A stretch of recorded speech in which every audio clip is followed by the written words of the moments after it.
As entrepreneurs and founders, we know a lot about our business and our products and services, often more than anyone else in the room.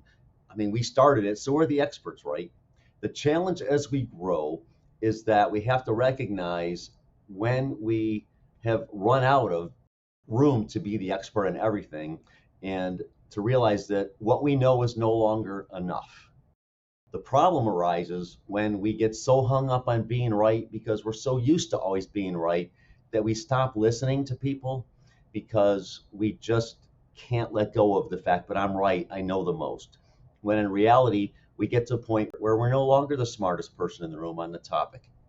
And it's hard to do that. So today I'm going to talk about 3 strategies to help us get over the need to always be right. First strategy is just a mindset. And it's one that all entrepreneurs have to go through at some point or another. And it's simply a choice. And that choice is, do you want to be right or do you want to get it right? You have to decide which is more important, feeding your ego by being right or feeding your wallet and feeding your team and feeding your clients by getting it right. It's just a mindset, it's a choice. And at some point, we have to just stop worrying about being right, start focusing on getting it right, whether it's our idea or anybody else's. And preferably, if you're building a business that works without you, you want your team the ones that are getting it right, not you. And so don't worry about being right, just focus on getting it right. So, strategy number 2 for this, getting it right more often, is to make sure that you and the team are working on the same problem. I see this time and time again in my coaching with clients, is that I call it being in violent agreement on something where everybody's right, but everybody's talking about something different.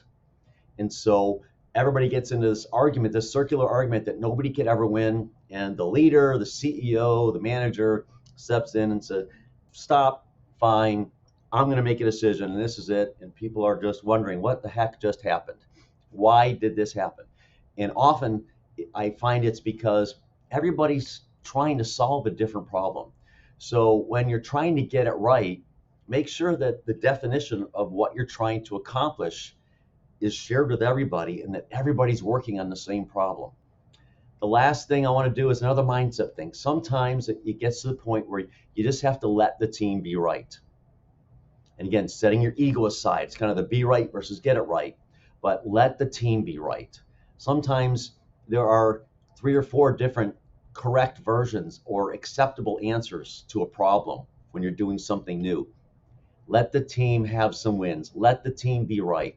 Then they'll own it and they will be able to be accountable for it and be responsible for it and help the business, the team, and the client all get the best result.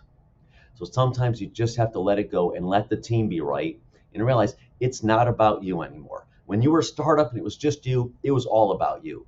Now that you've got a team, it can't be about you anymore. And so you've got to let the team be right, even when they're wrong sometimes.